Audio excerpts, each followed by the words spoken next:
रमूलोए सव साहुणम। तीन भुवन में सार, वीतराग विज्ञानता। शिव स्वरूप शिवकार, नमहु त्रियोग संहारिके।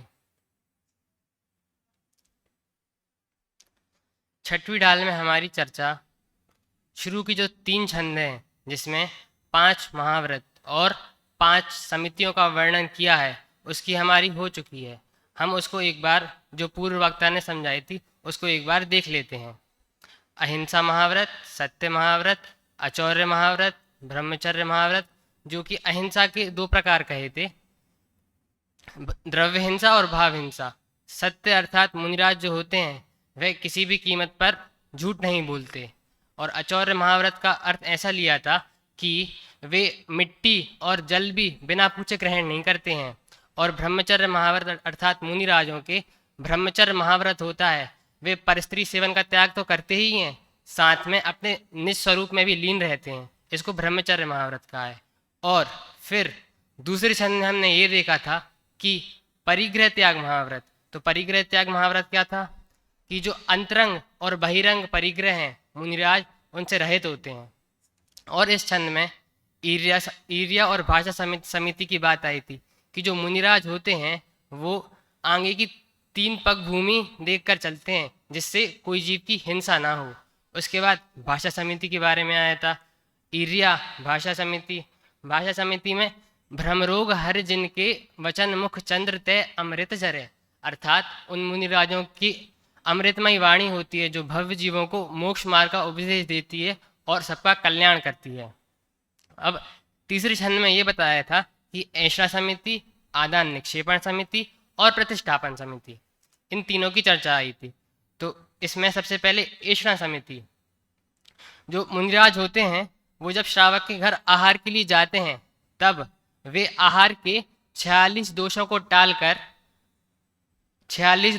टालकर अपने शरीर को पुष्ट ना करते हुए तप की वृद्धि के लिए आहार ग्रहण करते हैं। माने वो शरीर के पोषण के लिए नहीं, मात्र तप की वृद्धि के लिए आहार ग्रहण करते हैं। ऐशना समिति यानी पवित्रता के साधन जो हैं, कमंडल, उनको वो देखकर उठाते रखते हैं, जिससे जीवों की विराधना ना हो, जीवों की हिंसा ना हो। और सबसे आखिरी में जो बात आई थी वो थी प्रतिष्ठापन समिति की, जो वो मलमूत्र का विसर्जन करते हैं, वो ऐसी जगह पे देखकर करते हैं जहाँ पर कोई जीव जंतु ना हो। तो ये हमारी बात इसकी 5 समिति और 5 महाव्रत की हो चुकी है। अभी हमें चर्चा आज छठवीं ढाल के 11वें छंद है उस पर करनी है, जिसकी हेडिंग है स्वरूपाचरण चारित्र और अरिहंत दशा। देखिए, हम सबसे पहले छंद पाठ करते हैं, फिर छंद का अर्थ समझते हैं। यो चिंत निज में थिर भये, तिन अखत जो आनंद लयो। सो इंद्र नाग नरेंद्र वा, अहमिंद्र के नाही कहो। तब ही शुक्ल ध्यानाग्नि करी, चहुघाति विधि कानन दयो। सब लख्यो केवल ज्ञान करी, भविलोक को शिव मग कयो। अब यहाँ पे यो चिंत निज में थिर भय, इस प्रकार का चिंतन करके जब मुनिराज अपने आत्म स्वरूप में लीन होते हैं, कि यहाँ पे किसकी चिंतन की बात आई? सबसे पहले चिंतन क्या है कि चिंतन ही ध्यान है। तत्वार्थ सूत्र में हमने क्या पढ़ा? एकाग्र चिंता निरोधो ध्यानम। वस्तु को लक्ष्य में बनाकर सोचा जाए, उसी का नाम चिंतन है। जैसे हम मोबाइल देखते हैं तो हम मोबाइल का चिंतन करते हैं, आत्मा को देखेंगे तो आत्मा का चिंतन हो जाएगा।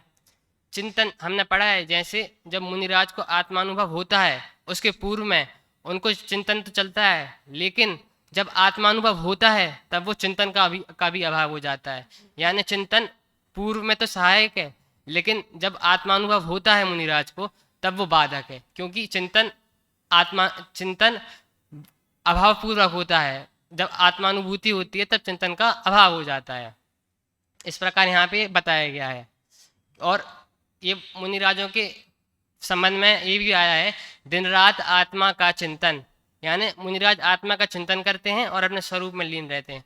मुनिराज को सिर्फ दो काम है, ज्ञान और ध्यान, इसके अलावा तीसरा कोई काम नहीं मुनिराज को।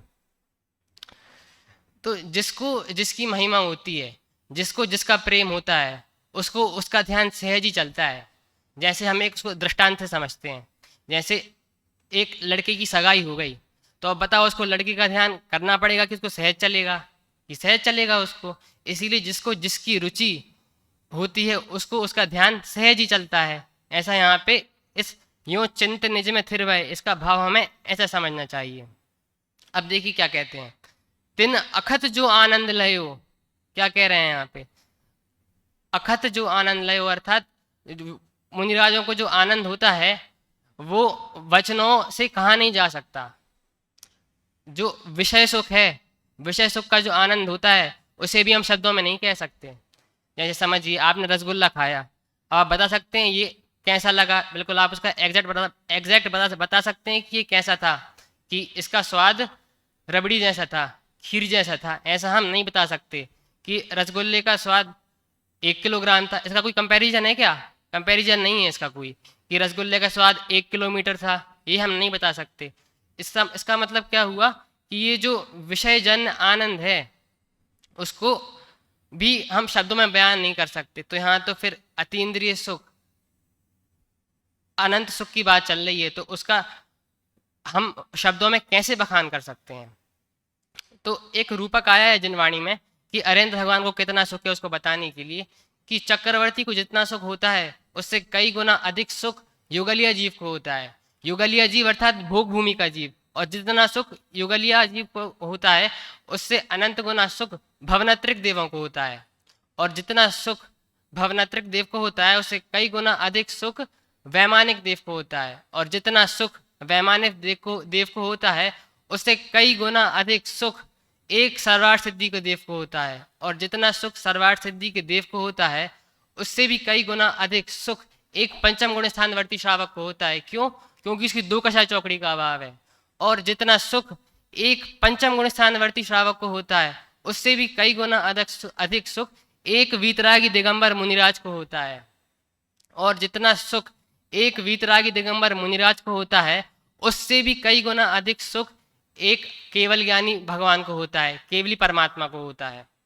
तो यहाँ पे इसका अर्थ ऐसा समझना चाहिए कि जो उनको आनंद होता है वह तो वचनों के पार है, उसको वचनों में नहीं कहा जा सकता। अब हम दूसरी लाइन का अर्थ देखते हैं। सो इंद्र नाग नरेंद्र वा अहमिंद्र के नाही कयो। इंद्र, अब मैं जो इसका अर्थ बता रहा हूं लोग इस बात पर ध्यान नहीं देते हैं। इंद्र अर्थात ऊर्ध्वलोक के देव, नाग यानी नाग कुमार जाति के देव अधोलोक, और नरेंद्र, नरेंद्र मोदी होंगे ये? नहीं, नरेंद्र अर्थात जो मनुष्यों में टॉप लेवल पे हैं। जिनवाणी में नरेंद्र का अर्थ चक्रवर्ती से लिया गया है, नरेंद्र का अर्थ चक्रवर्ती लिया गया है। और आगे क्या कहते हैं, अहिमेंद्र, अहिमेंद्र 16 स्वर्ग के देव को भी वो सुख नहीं है कि साहब हम तो इतनी जिनवाणी सुन रहे हैं, हम तो कितने स्वर्ग तक हम चले जाएंगे। अरे तुम स्वर्गों की बात कर रहे हो, वहाँ के स्वर्ग के देव इस संयम आचरण चारित्र के लिए तरसते हैं। उनको वो सुख नहीं है कि विकल्प करते ही कंठ से अमृत झर जाए, उनको वो सुख की अनुभूति नहीं हो सकती। रिद्धिधारियों के पास भी वो आनंद नहीं है जो आनंद मुनि भगवंतों के पास में है। इसका एक दृष्टांत कि सनत कुमार चक्रवर्ती थे, उनकी वो अत्यंत रूपवान थे, उनकी चर्चा स्वर्ग में देव करते थे कि इनका रूप तो देखो। तो 2 देव उनका रूप देखने के लिए नीचे आए, यानी मध्यलोक में आए। तो उस टाइम वो एक्सरसाइज कर रहे थे, तो धूल मिट्टी लगी हुई थी उनके शरीर पे। तो उनने कहा कि सनत कुमार चक्रवर्ती ने कि अभी क्या देख रहे हो, जब मैं राजमहल पे सिंहासन पे बैठूंगा तब देखना, तब मजा आएगा, तब मेरा रूप देखना तुम कितना सुंदर लगूंगा मैं। तो फिर वो देव जब वो राज सिंहासन पे जाकर बैठे तब उनका रूप देखने के लिए आए, कि अब वो बात नहीं है। क्यों, अब क्या हुआ कि कुष्ठ रोग के अंकुर फूटते दिखाई दे रहे हैं। ऐसे ही वादिराज मुनिराज को 700 वर्ष के लिए कोढ़ हो गया, लेकिन अंदर संयमाचरण चारित्र का जो आनंद है, निर्विकल्प आनंद है, बाहर में कुष्ठ रोग और अंदर में संयमाचरण चारित्र का आनंद है। जिनवाणी में एक बहुत सुंदर लाइन आती है, स्वर्गादिक में पछतावत है, नर देह मिले तो करें तप को, अब भूल गए मद फूल गए, अनुकूल भय इतरावत हैं। अनुकूल भय इतरावत है अर्थात अब हमें सुख की इच्छा ही नहीं है। हमने पुण्य के उदय को ही सुख मान लिया। पुण्य का उदय अर्थात दुख में सुख की कल्पना। क्या कहा, दुख में सुख की कल्पना, इसका नाम पुण्य का उदय है। अब हम आगे अगली लाइन देखते हैं, सब लख्यो केवल ज्ञान करि भवि लोक को शिव मग कहो। यानी अरहंत दशा प्राप्त होने के बाद केवल ज्ञान की प्राप्ति हो गई। अब उनको 3 लोक और 3 काल के समस्त पदार्थ जानने में आ जाते हैं और वो भव्य जीवों को मोक्ष मार्ग का उपदेश देते हैं। माने अरहंत अनेक प्रकार के होते हैं, सामान्य अरहंत, तीर्थंकर अरहंत, मूक केवली, उपसर्ग केवली, अंतर्गत केवली। ये अनेक प्रकार के अरहंत परमात्मा का होते हैं। ऐसे ये साधु बनने के बाद आचार्य और उपाध्याय बनना तो ऑप्शनल है, लेकिन साधु के बाद कोई कोई जीव अरहंत बन जाते हैं। लेकिन ये नहीं कि जो साधु हैं वो सभी अरहंत बनते हैं। कुछ जीव अरहंत परमेष्टि बन जाते हैं और अरहंत परमेष्टि के बाद वो सिद्ध अवस्था को प्राप्त करते हैं। केवल ज्ञान होने के पश्चात पृथ्वी के 8000 धनुष ऊपर सौधर्म इंद्र की आज्ञा से कुबेर समोशरण की रचना करता है, जिसमें 12 सभाएं लगती हैं और सभी जीव मोक्ष मार्ग का उपदेश सुनते हैं और अपना कल्याण करते हैं। अब हम अपने अगले छंद की ओर आते हैं। पहले हम इस छंद का एक बार भावार्थ और देख लेते हैं कि दौलत राम जी ने इसको किस प्रकार स्पष्ट किया है। इस स्वरूपाचरण चारित्र के समय मुनिराज जब उपर्युक्त चिंतन करके विचार करके आत्मा में लीन हो जाते हैं, तब उन्हें जो आनंद होता है वैसा आनंद इंद्र, नागेंद्र, नरेंद्र या अहमेंद्र को भी नहीं होता। यह स्वरूपाचरण चारित्र प्रकट होने के पश्चात स्वद्रव में उग्र एकाग्रता से शुक्ल ध्यान रूपी अग्नि द्वारा 4 घाती कर्मों का नाश होता है और अरहंत दशा तथा केवल ज्ञान की प्राप्ति होती है, जिसमें 3 काल और 3 लोक के समस्त पदार्थ स्पष्ट ज्ञात होते हैं और भव्य जीवों को मोक्ष मार्ग का उपदेश देते हैं। इसमें तब ही शुक्ल ध्यानाग्नि करी, इस पे थोड़ा विशेष ध्यान देना है कि ध्यान 4 प्रकार के होते हैं, आर्त ध्यान, रौद्र ध्यान, धर्म ध्यान और शुक्ल ध्यान। इसमें जो प्रथम 2 ध्यान है, आर्त ध्यान और रौद्र ध्यान, ये तो अशुभ ध्यान है, दुर्गति के कारण है। और जो तीसरे और चौथे ध्यान है, धर्म ध्यान और शुक्ल ध्यान, ये शुभ ध्यान है और परंपरा से स्वर्ग मोक्ष की प्राप्ति कराते हैं। तभी शुक्ल ध्यानाग्नि करी। अब ये शुक्ल ध्यान की अग्नि को माचिस से जलाते होंगे कि नहीं, जब वो चिंतन करके आत्मा में लीन होते हैं, अर्थात गहरी आत्मलीनता, निर्विकल्पता का नाम शुक्ल ध्यान है।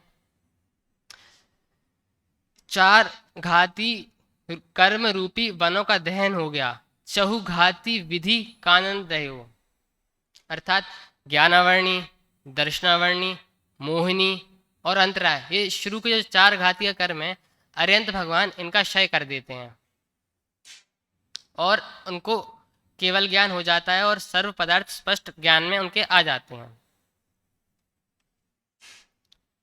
इस प्रकार ये हमारा पहला छंद का अर्थ हुआ। अब अरहंत परमात्मा बनने के बाद ये तो बताओ कि अब अगला जो छंद आ रहा है ये सिद्ध दशा का आ रहा है, तो अरहंत बनने के बाद मिनिमम कितना काल है जो हम अरहंत दशा में रहें, कि कम से कम तो अंतर्मूर्त अरहंत अवस्था में रुको।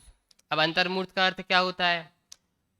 हमने सुना है कि अंतर्मुहूर्त 48 मिनट का होता है, लेकिन ऐसा नहीं है।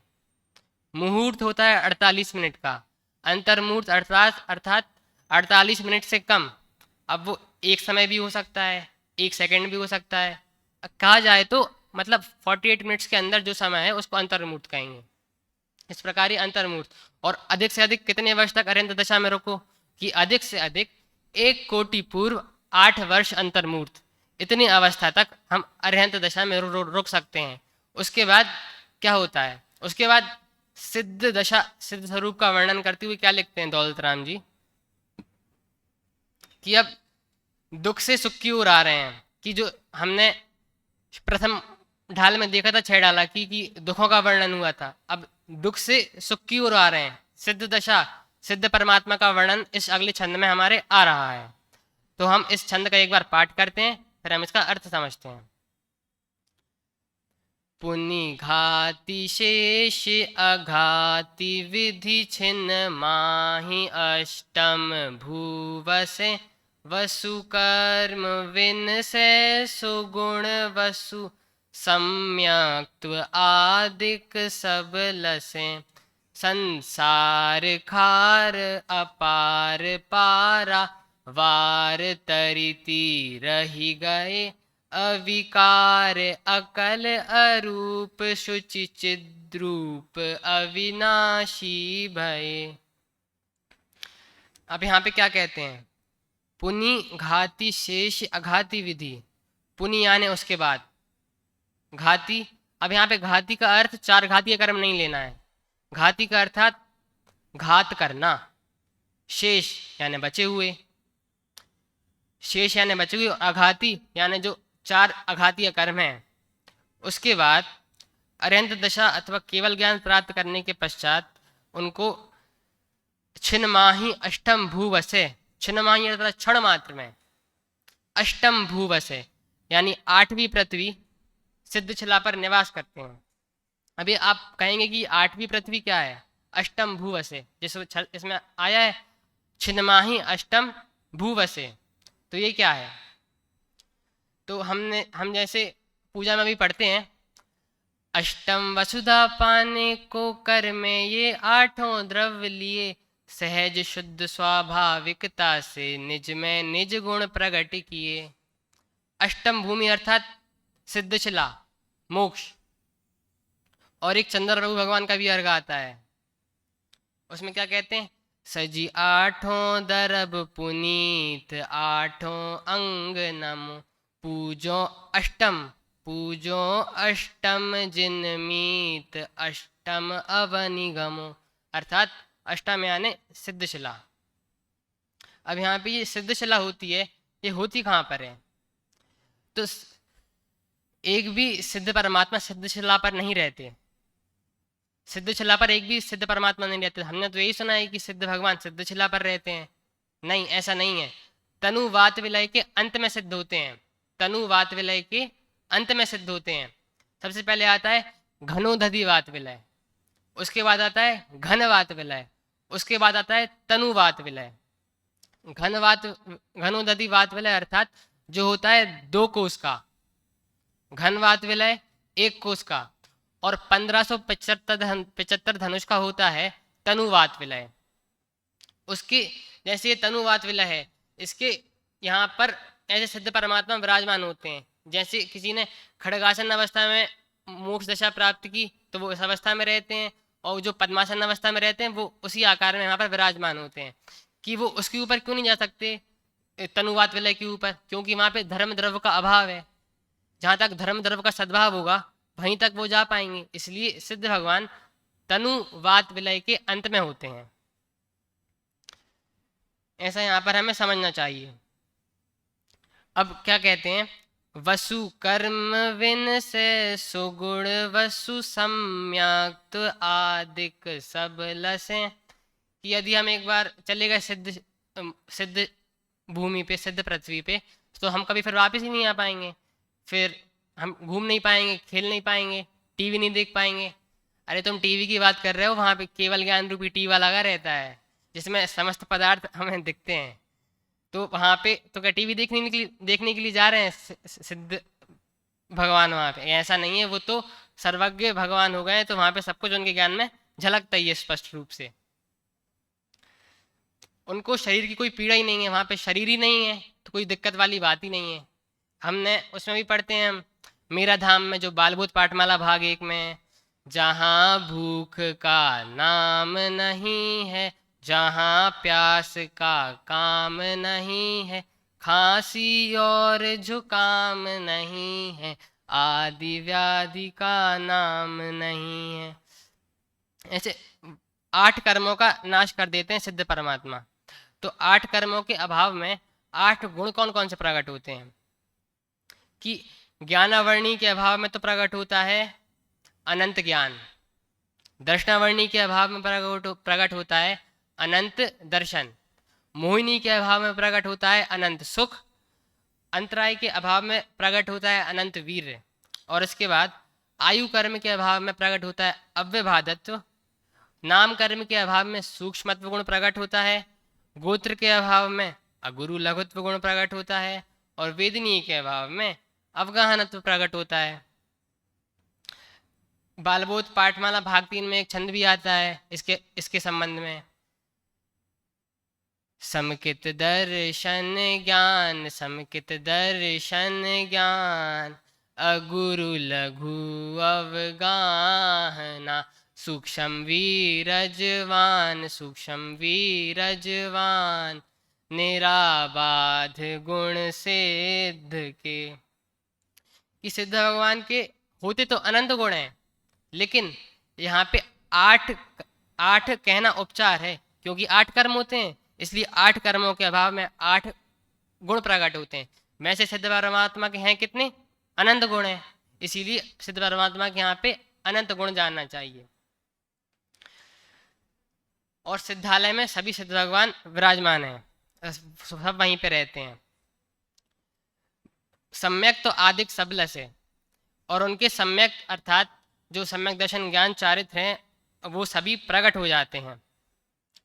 यहाँ पर अब हम अगला देखते हैं, संसार खार अपार पारावार तरिती रही गए। संसार यानी संसार, खार यानी खारे पानी का, अपार यानी विशाल, पारावार का अर्थ होता है समुद्र, कि खारे पानी रूपी समुद्र जो बहुत विशाल है उसको पार करके तैर कर तीर ही गए। तो कैसे गए तैर करके? स्वरूप चरण चारित्र से, जो भी हमने उसका स्वरूप पिछले छंद में देखा, इस प्रकार वो खारे पानी रूपी संसार समुद्र को पार करके भव का किनारा आ गया उनका, और वो पार हो गए। अविकार अकल अरूप शुचि चिद रूप अविनाशी भय। अब ये जो सारा झमेला है ये मार्ग का नहीं है, ये मार्ग के मार्ग को प्राप्त करने का है। अब हमें जैसे यहाँ से सागर जाना है, तो हमें जब जैसे हमें यहाँ से सागर नहीं, दूसरा दृष्टांत लेते हैं, जब हमें यहाँ से समझो जनता कॉलोनी जाना है, तो वहाँ से हमें पता चलना चाहिए कि कौन सी गली में से कौन से गली में जाना है, फिर इस गली में, फिर इस गली में, कि वहाँ तक मार्ग जाने का मार्ग तो कठिन नहीं है, लेकिन मार्ग का मार्ग कठिन है, कि यहाँ से इस गली फिर इस गली। उसी प्रकार इस जीव को एक बार सम्यक दर्शन की प्राप्ति हो जाए तो फिर तो हाईवे मिल गया। अब तो एक बार सम्यक दर्शन हो गया, अब तो फिर मोक्ष होना पक्का ही है। इसीलिए एक बार सम्यक दर्शन हो जाए फिर नियम से मोक्ष जाना ही पड़ेगा, यदि ना चाहो तो भी मोक्ष जाना ही पड़ेगा, ये नियम है। क्योंकि सम्यक दर्शन हमें कैसे भी करके मोक्ष में ले ही जाएगा, और जिसको एक बार सम्यक दर्शन हो गया उसका संसार में रहने का काल अर्ध पुद्गल परावर्तन हो जाता है, यानी सीमित हो जाता है। एक कि मिथ्या दृष्टि का तो अनंत काल है, लेकिन जिसको एक बार भी सम्यक दर्शन प्राप्त हो गया उसको नियम से सम्यक दर्शन, उसको नियम से मोक्ष जाना पड़ेगा, और अर्ध पुद्गल परावर्तन उसका काल हो गया संसार में रहने का। अब जैसे अविकार यानी सिद्ध भगवान विकार रहित हैं। अकल, अकल यानी कल यानी होता है शरीर, और अ यानी शरीर रहित।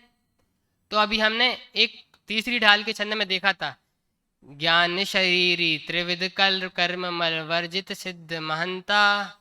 ज्ञान शरीरी तो वहाँ क्या कहा कि सिद्ध भगवान का शरीर कैसा है, ज्ञान शरीर ही, और यहाँ क्या कह रहे हैं, अकल शरीर रहित।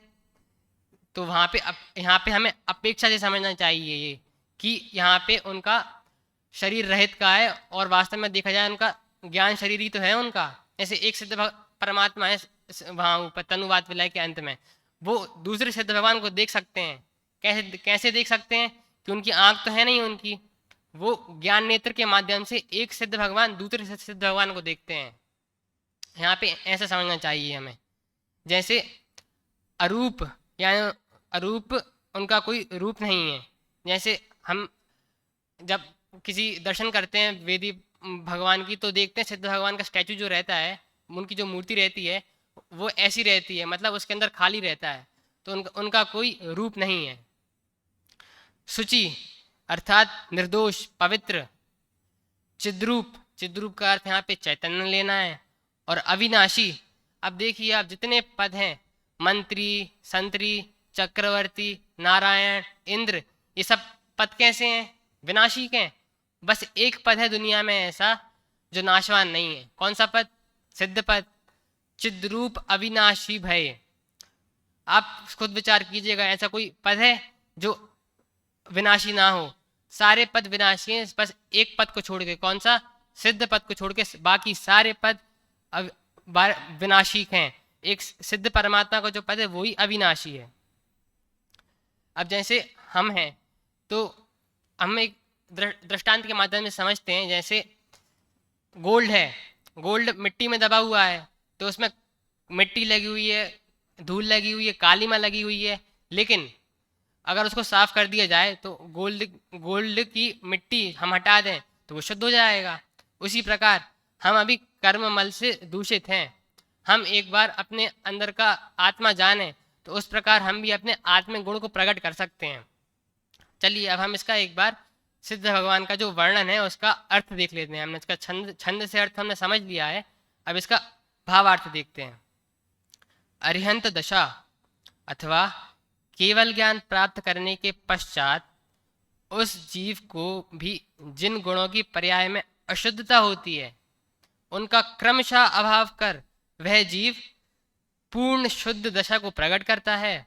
उस समय असिद्धत्व नाम अपना उदय भाव का नाश होता है तथा चार घाती कर्मों का भी सर्वथा अभाव हो जाता है। सिद्ध दशा में सम्यक आदि 8 गुण प्रकट होते हैं।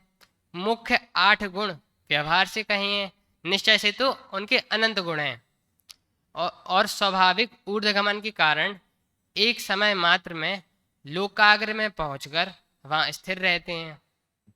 ऐसे जीव संसार रूपी दुखदायी तथा अगाध समुद्र से पार हो गए हैं। वह जीव निर्विकारी, अशरीरी, अमूर्तिक, शुद्ध चैतन्य रूप तथा अविनाशी होकर सिद्ध पद को प्राप्त हुए हैं। अब हमने यहाँ पे जो जिनेंद्र भगवान की वाणी सुनने से हमारी असंख्यात गुण कर्मों की निर्जरा होती है, और अभी हमने अरिहंत भगवान का, सिद्ध भगवान के स्वरूप का वर्णन सुना, तो हमारी कितने कर्मों की निर्जरा हुई होगी। तो यदि हम सिद्ध बनने की तैयारी में अपने कदम आज से ही बढ़ा दें तो हमारे कितने कर्मों की निर्जरा होगी। इसी प्रकार हम भी अपने आत्म स्वरूप को जानें, हमारे अंदर जो सिद्ध सत्ता विराजमान है उसको जानकर अपना आत्म कल्याण करें। और सिद्ध भगवान यहीं पर होते हैं। जैसे हमने यदि अपने अंदर सम्यक दर्शन ज्ञान चारित्र प्राप्त कर लिया तो हम भी एक प्रकार से सिद्ध हो सकते हैं। कैसे, मुनिराज को भी सिद्ध से संबोधित किया है कि चलते फिरते सिद्ध प्रभु आए हैं, मुनिवर आज मेरी कुटिया में आए हैं। इसी प्रकार मुनिराज भी सिद्ध हैं, और सिद्ध पहले यहाँ बनते हैं फिर सिद्ध अवस्था में ऊपर जाते हैं। इसी प्रकार हम भी सिद्ध भगवान बनने में अपने कदमों को बढ़ाएं। इसी मंगल भावना से मैं अपनी वाणी को विराम देता हूँ।